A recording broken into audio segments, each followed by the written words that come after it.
इससे पहले वीडियो में हमने क्रेनियल नंबर 1, 2, 3, 4 और 6 की एग्जामिनेशन देखी थी। अब हम रिमेनिंग क्रेनियल नंबर 5, 7, 8, 9, 10, 11, 12 की एग्जामिनेशन देखेंगे। तो सबसे पहले हम ट्राइजेमिनल नर्व देख लेते हैं। ये है क्रेनियल नंबर 5। ये मिक्स्ड होती है, यानी इसमें मोटर कंपोनेंट भी होते हैं और सेंसरी भी। जो सेंसरी कंपोनेंट होता है वो सेंसेशंस लेके जाता है फेस से और एंटीरियर 2/3 ऑफ टंग से, जबकि जो मोटर कंपोनेंट होता है वो मसल्स ऑफ मैस्टिकेशन को सप्लाई करता है। यहाँ पे देख लें कि ये एंटीरियर 2/3 जो टेस्ट की सेंसेशंस होती हैं वो फेशियल नर्व लेके जाती है, जबकि एंटीरियर 2/3 कॉमन सेंसेशंस जैसे पेन और टच की सेंसेशन वो ट्राइजेमिनल नर्व लेके जाती है। तो इसमें कंफ्यूज नहीं होना। नेक्स्ट है पर्पस, कि हम क्यों इसको एग्जामिनेशन क्यों करते हैं इस नर्व की। इसलिए करते हैं ताकि देखें कोई सेंसरी इम्पेयरमेंट तो नहीं है, कोई टच की सेंसेशन या जो है वो पेन की सेंसेशन यूनिलेटरल या बायलेटरल इम्पेयरमेंट तो नहीं है, या मोटर वीकनेस यानी मसल्स में कोई वीकनेस नहीं है, या अपर मोटर न्यूरॉन लीजन या लोअर मोटर न्यूरॉन लीजन वगैरह तो नहीं है। तो ये सब देखने के लिए हम इसकी एग्जामिनेशन करते हैं। अब मेथड्स क्या क्या हैं कि ट्राइजेमिनल नर्व को किस तरह से देखेंगे, एग्जामिन करेंगे। तो सबसे पहला है टच, यानी हम कॉटन को लेंगे, उसकी जो है वो एक बारीक सी नोक बना के और 6 एरियाज़ ऑफ फेस पे जो है वो टच करेंगे ताकि फेस की सेंसेशंस को, टच की सेंसेशंस को चेक कर सकें। तो सबसे पहले 2 एरियाज़ हैं फोरहेड, एक हम फोरहेड और अपर नोज़ यानी नोज़ के ऊपर जो फोरहेड के करीब वाला एरिया होता है बीच वाला, वहाँ पे इन 2 जगहों पे हम क्या करेंगे, कॉटन से टच करके टच की सेंसेशंस देखेंगे जो कि ऑप्थेल्मिक नर्व लेके जा रही होती है। ट्राइजेमिनल नर्व की 3 ब्रांचेस होती हैं, ऑप्थेल्मिक, मैक्सिलरी और मैंडिबुलर। तो ये दोनों एरियाज से ऑप्थेल्मिक लेके जा रही होती है। नेक्स्ट चीक और अपर लिम्ब को कॉटन से जो है वो टच करेंगे तो वो सेंसेशंस मैक्सिलरी नर्व लेके जा रही होती है, और चिन और एंटीरियर टंग से जो है वो मैंडिबुलर नर्व लेके जा रही होती है। तो वहाँ पे टच करेंगे कॉटन से, तो अगर वहाँ की सेंसेशंस ठीक है यानी मैंडिबुलर नर्व जो कि 3rd डिवीजन है ट्राइजेमिनल नर्व की वो इंटैक्ट है। तो ये इस तरह हम टच की सेंसेशंस देख लेंगे। नेक्स्ट है कॉर्नियल रिफ्लेक्स। कॉर्नियल रिफ्लेक्स को कंजंक्टिवल रिफ्लेक्स भी कहते हैं। इसमें ये होता है कि हम कॉटन की जो है ना हाथ से पतली सी बारीक सी नोक बना के उसको जो है वो अपनी कंजंक्टिवा या आई, ये जो वाइट पोर्शन होता है आई का, इसके ऊपर टच करते हैं। जब हम इसके ऊपर टच करते हैं, रब करते हैं कॉटन से, तो हमारी दोनों आइज़ ब्लिंक करती हैं। तो ये जब दोनों आइज़ की ब्लिंकिंग होगी तो इसका मतलब है कि ट्राइजेमिनल नर्व इंटैक्ट है। अब ये जो कॉर्नियल रिफ्लेक्स है, इसकी जो एफरेंट जो इसको लेके जा रहा होगा इस रिफ्लेक्स को, वो ट्राइजेमिनल के थ्रू होती है, लेकिन जो ईफ्रेंट वापस आता है ट्रैक वो फेशियल के थ्रू आता है। तो इसलिए हम कॉर्नियल रिफ्लेक्स को ट्राइजेमिनल में भी करते हैं और कॉर्नियल में भी, दोनों में इसका टेस्ट जो है वो करते हैं। नेक्स्ट है मोटर असेसमेंट, यानी ट्राइजेमिनल नर्व का जो मोटर पार्ट है जो कि मैस्टिकेशन के मसल्स को सप्लाई कर रहा है उसको चेक करेंगे। अब उसको किस तरह से करेंगे कि हम कहेंगे पेशेंट को कि अपना जो जॉ है उसको प्रोट्रूड करें, यानी आगे को करें, और जो है वो फिर हम उसके जो मैंडिबल है उसके नीचे हाथ रख के उससे कहेंगे कि अब अपना मैंडिबल यानी मुंह को खोलो। तो हम फोर्स लगा रहे होंगे रेजिस्टेंस अप्लाई करके वो जब अपना मुंह खोल लेगा, इसका मतलब है कि उसकी नर्व्स जो है वो इंटैक्ट है। ट्राइजेमिनल नर्व का 3rd मैंडिबुलर पार्ट जो कि बोथ होता है, मतलब मिक्स्ड होता है। बाकी ऑप्थेल्मिक और मैक्सिलरी ये दोनों सेंसरी होते हैं, प्योरली सेंसरी, लेकिन जो मैंडिबुलर नर्व मैंडिबुलर डिवीजन होती है वो मिक्स्ड होती है। तो वो वाला कंपोनेंट हम इस तरह मोटर असेसमेंट कर लेंगे, मुंह खुलवा के और जो है वो प्रोट्रूड करा के, साइड लेटरली मूव करा के जॉ को, ये सब करके। नेक्स्ट है रिजल्ट क्या आएगा। हो सकता है कि टोटल सेंसरी लॉस हो, यानी जो पूरा गैंग्लिया, ट्राइजेमिनल गैंग्लिया, उसमें पूरा डिफेक्ट आ गया तो टोटल सेंसरी लॉस हो जाएगा। लेकिन हो सकता है पार्शली गैंग्लिया में कोई लीजन हो तो पार्शियल इम्पेयरमेंट होगी। अगर टच की सेंसेशन नहीं है, यानी कि पोंटाइन न्यूक्लियस में मसला है, पेन और टेम्परेचर की सेंसेशंस जा सकती हैं। और ये जो हमारे पास कॉर्नियल रिफ्लेक्स था, अगर दोनों आइज़ में हम इस तरह से रब करें और कोई रिस्पांस नहीं आ रहा, इसका मतलब है फेशियल नर्व में लीजन है। लेकिन अगर ऐसे है कि एक आँख में हमने किया उसमें नहीं आया रिस्पांस, लेकिन जब दूसरी आइज़ में किया तो उसमें आ गया रिस्पांस, इसका मतलब है कि 5 यानी जो है वो ट्राइजेमिनल नर्व में लीजन है। इसका जब लीजन होता है तो एक आँख में जो कि अफेक्टिव आँख होती है उसमें नहीं आता ब्लिंकिंग रिस्पांस, लेकिन जो अपोजिट आई होती है उसमें आ जाता है। तो इस तरह हम ट्राइजेमिनल नर्व को चेक कर लेंगे। नेक्स्ट है हमारे पास फेशियल नर्व। ये भी मिक्स्ड नर्व है, यानी सेंसरी और मोटर दोनों कंपोनेंट्स हैं। इसका जो सेंसरी कंपोनेंट है वो सप्लाई करता है एंटीरियर 2/3 टेस्ट सेंसेशन को लेके जाता है, और मसल्स, फेस के मसल्स को ये सप्लाई करता है, प्लेटेज्मा को, स्टेपीडियस को, इन सब मसल्स को ये मोटर सप्लाई देता है। नेक्स्ट है सीक्रीटोमोटर, यानी कि जो लेक्रीमल ग्लैंड होता है जहाँ से टीयर्स आते हैं उसको, और स्लाइवरी ग्लैंड जहाँ से स्लाइवा प्रोड्यूस होता है, इनको भी जो है वो मतलब इनकी भी मतलब सीक्रेटोमोटर है, उनकी सिक्रीशंस करवाता है। तो पर्पस हम चेक करेंगे यूनिलेटरल या बायलेटरल मसल वीकनेस तो नहीं है, मसल्स ठीक है या नहीं, या जो है वो बायलेटरल या यूनिलेटरल कोई सेंसरी लॉस वगैरह तो नहीं है। अब इसमें बहुत सारे मेथड्स आते हैं।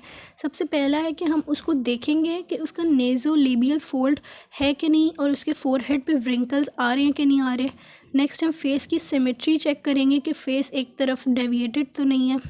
मोटर कंपोनेंट को एसेस करेंगे, यानी मोटर कंपोनेंट यानी मसल्स को सप्लाई कर रही है, तो मसल्स को इस तरह से चेक करेंगे कि हम उसको कहेंगे कि फ्राउन करो, यानी व्रिंकल करो, अपनी आईब्रोज़ को ऊपर करो, मतलब चढ़ाओ, आईब्रोज़ को चढ़ा के देखो, और जो है वो मतलब विसल करके देखो, और जो है वो बैलून फुला के देखेंगे। तो ये सब इस तरह हम मसल्स और फेस चेक करेंगे।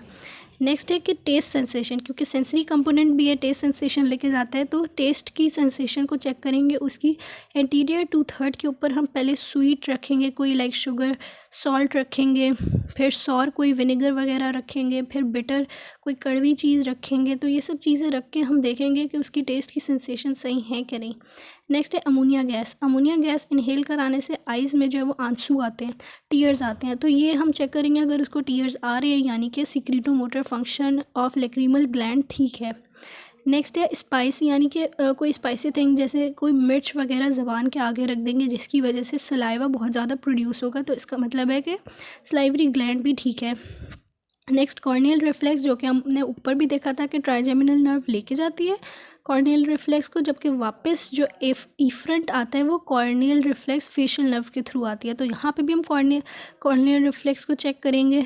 नेक्स्ट है हमारे पास कि हम टच करेंगे नेज़ो पैल्पेब्रल रिज, यानी जो हमारी दोनों आइज़ के दरमियान में जो नोज़ के ऊपर रिज होती है एक, यहाँ बीच में जब हम टच करते हैं तो दोनों आइज़ जो है ना वो ब्लिंक करते हैं, ब्लिंकिंग ऑफ बोथ आइज़ होती है। तो ये चीज़ चेक करेंगे कि टच करने से जो है वो दोनों आइज़ ब्लिंक हो रही हैं कि नहीं। और रिज़ल्ट ये है कि अगर आइज़ जो है वो सही नहीं हो रही, क्लोज़ नहीं हो रही, नेज़ोलेबियल फोल्ड वगैरह नहीं है, तो इसका मतलब है बेल्स पैलेसी है। नेक्स्ट है हमारे पास वेस्टिब्यूलो कॉक्लियर नर्व, ये होती है क्रेनियल नंबर 8। ये जो है वो सेंसरी होती है। इसका फंक्शन है कि ये साउंड लेके जाती है और बैलेंस को मेंटेन करती है। जो इसका कॉक्लियर पार्ट है वो साउंड को लेके जाता है, हेयरिंग में मदद करता है, जबकि जो वेस्टिब्यूलर पार्ट है वो बैलेंस मेंटेन कराता है। तो पर्पस क्या है, चेक करेंगे हम कि किसी किस्म की कोई डेफनेस तो नहीं है, कोई इक्विलिब्रियम यानी बैलेंस का मसला तो नहीं है। तो इसके लिए टेस्ट होते हैं। पहला है फिंगर्स को हम रब करेंगे, उसके कान के करीब जो है ना लेके जाके फिंगर्स को रब करेंगे या विस्पर करेंगे उसके कान में, ये देखने के लिए कि वो डेफनेस तो नहीं है, उसमें उसको हेयरिंग सही हो रही है कि नहीं। और जो है वो वेस्टिब्यूलर पार्ट जो बैलेंस वाला पार्ट है उसको भी चेक करेंगे। पेशेंट को आइज़ क्लोज करा के और स्टैंड कराएंगे। अगर वो सीधा खड़ा रहा, इधर उधर नहीं गिरा, इसका मतलब है वेस्टिब्यूलर पार्ट यानी बैलेंस ठीक है उसका। नेक्स्ट है रनीस टेस्ट। रनीस टेस्ट में ये होता है कि ये हमारा जो है वो ट्यूनिंग फॉर्क इस तरह का होता है। इसको आप सबसे पहले क्या करेंगे कि हम ये इस तरह से करेंगे कि पहले जो ये जो ट्यूनिंग फॉर्क है ना, पहले तो पेशेंट को ग्रीट वगैरह करके और जो इंट्रोडक्शन अपना करा के उसको बैठा देंगे। फिर ये करेंगे कि ये जो हमारा ट्यूनिंग फॉर्क है इसको किसी बोनी प्रोमिनेंस के ऊपर हिट करेंगे, जैसे हमारी कोनी है उसके ऊपर हिट करेंगे। जब वाइब्रेशंस इसमें शुरू हो जाएंगी तो फिर हम मेस्टोइड प्रोसेस जो कि कान के पीछे होता है, एक्सटर्नल ऑडिटरी मेटस के पीछे, कान के पीछे जो एक बोन होती है उसके ऊपर जो है वो हम रखेंगे और हम कहेंगे उससे कि आवाज़ आ रही है कि नहीं आ रही है। वो कहेगा हाँ आवाज़ आ रही है। जब उससे कहेंगे कि जब आवाज़ आना बंद हो जाए फिर आप बताएं। जब वो कहेगा कि हाँ अब आवाज़ नहीं आ रही तो फिर ट्यूनिंग फॉर्क को उसके बिल्कुल कान के करीब लेके आएंगे। तो जब कान के करीब लेके आएंगे तो उसको दोबारा आवाज़ आना शुरू हो जाएगी। तो ये नॉर्मल रिफ्लेक्स है। नेक्स्ट है वेबर्स टेस्ट। वेबर्स टेस्ट में ये होता है कि इसी तरह ट्यूनिंग फॉर्क को मतलब वाइब्रेट करा के किसी बोनी प्रोमिनेंस पे और फिर हम वर्टेक्स पे यानी अपने हेड के बीच में, अपने फोरहेड के बिल्कुल बीच में रखते हैं और फिर दोनों तरफ जो है वो साउंड आ रही हो, इसका मतलब है दोनों ईयर ठीक हैं। या अगर एक तरफ आ रही है और एक तरफ नहीं आ रही तो इसका मतलब है कोई अबनॉर्मेलिटी है। ये हो सकता है ओल्ड एज में, ऐसा हो सकता है डीमाइलिनेशन की वजह से, मेनिंजाइटिस या ड्रग्स की वजह से ये डेफनेस हो सकती है। नेक्स्ट है ग्लोसोफ्रेंजियल क्रेनियल नंबर 9। ये मिक्स्ड नर्व है, यानी सेंसरी कंपोनेंट भी और मोटर भी। जो सेंसरी कंपोनेंट है वो क्या करते हैं, वो पोस्टीरियर 1/3 ऑफ टंग से टेस्ट की सेंसेशंस लेके जाता है। फेरनेक्स को, कैरोटिड बॉडी, कैरोटिड साइनस वगैरह को सेंसरी जो है वो देता है, और जो मसल्स को भी जो है ये सप्लाई देता है, जैसे स्टाइलोफेरेंजियल मसल है उसको मोटर सप्लाई देता है। नेक्स्ट है वेगस। हम ग्लोसोफ्रेंजियल 9 और वेगस 10 इन दोनों को एक साथ चेक करते हैं। जो वेगस नर्व है वो भी मिक्स्ड नर्व है, ये भी पोस्टीरियर मोस्ट टंग से टेस्ट की सेंसेशंस लेके जाती है, फेरनेक्स से, लैरिंक्स से और लेरिंग से, विसरा और जो है वो इन सब से सेंसेशंस लेके जाती है, सेंसरी सेंसेशंस, जबकि पैलेटोग्लॉसस को ये मोटर सप्लाई देती है। इन दोनों को हम एक साथ चेक करते हैं। इसके लिए 3 टेस्ट होते हैं। सबसे पहला है कि हम पिच को देखेंगे कि पिच और क्वालिटी ऑफ साउंड क्या है, वोकल कॉर्ड्स वगैरह ठीक हैं कि नहीं। नेक्स्ट है गैग रिफ्लेक्स। गैग रिफ्लेक्स में ये होता है कि हम जो है वो इसके पीछे थ्रोट को या टॉन्सिल्स को जब टच करते हैं तो एकदम जो है वो उबकाई सी आती है, गैग रिफ्लेक्स आता है। तो जो गैग रिफ्लेक्स है उसका एफरेंट पाथवे ग्लोसोफ्रेंजियल लेके जाती है, जबकि जो वापस आता है एफरेंट पाथवे वो वेगस नर्व के थ्रू आता है। तो इस तरह से हम इन दोनों नर्व को एक साथ चेक करते हैं कि गैग रिफ्लेक्स है या नहीं। नेक्स्ट है पैलेट सिमेट्री। पैलेट को देखेंगे कि इसका कोई एक तरफ डेविएट तो नहीं हुआ। ये होता है यूवला जो हमारे माउथ के अंदर होता है, इसको या इससे ऊपर टच करके देखेंगे तो फेरेंक्स की कंस्ट्रक्शन होगी, वो है कि नहीं। तो ये सब चीज़ें हम चेक करते हैं। पोलियोमिलाइटिस या साइरेंजियोबल्बिया की वजह से, माइस्थीनिया ग्रेविस की वजह से ये एब्सेंट होते हैं ये रिफ्लेक्स वगैरह। नेक्स्ट है एक्सेसरी क्रेनियल नर्व 11 है। ये सिर्फ मोटर होती है, यानी कि मसल्स को सप्लाई करेगी, जैसे स्टर्नोक्लीडोमास्टाइड और ट्रेपीजियस। इसके मेथड बहुत आसान है। सबसे पहले हम ये करेंगे कि पेशेंट को ग्रीट वगैरह करके उसको स्टूल पे बिठा देंगे और फिर उसके कंधों पे हाथ रख लेंगे। कंधों पे हम थोड़ी सी रेजिस्टेंस देंगे और फिर उससे कहेंगे कि अपने कंधे उचकाओ। तो जब वो अपने कंधों को ऊपर करेगा तो उसको थोड़ी सी रेजिस्टेंस होगी, लेकिन वो कर लेगा। अगर उसने कर लिया तो यानी एक्सेसरी नर्व ठीक है। और इसी तरह उसके मुंह की एक तरफ हाथ रख के और फिर उसको कहेंगे कि अपना जो हेड है उसको टर्न करो। अगर उसने हेड टर्न कर लिया विद रेजिस्टेंस तो यानी कि एक्सेसरी नर्व ठीक है। पोलियोमिलाइटिस, सेरेंजियोमाइलिया या जो है वो जुगुलर फोरामेन अगर जो है वो कंप्रेस हो गया है तो इसकी वजह से ये नर्व जो है वो डैमेज हो सकती है और ये जो हमारे पास फंक्शन होंगे ये नहीं प्रोड्यूस होंगे।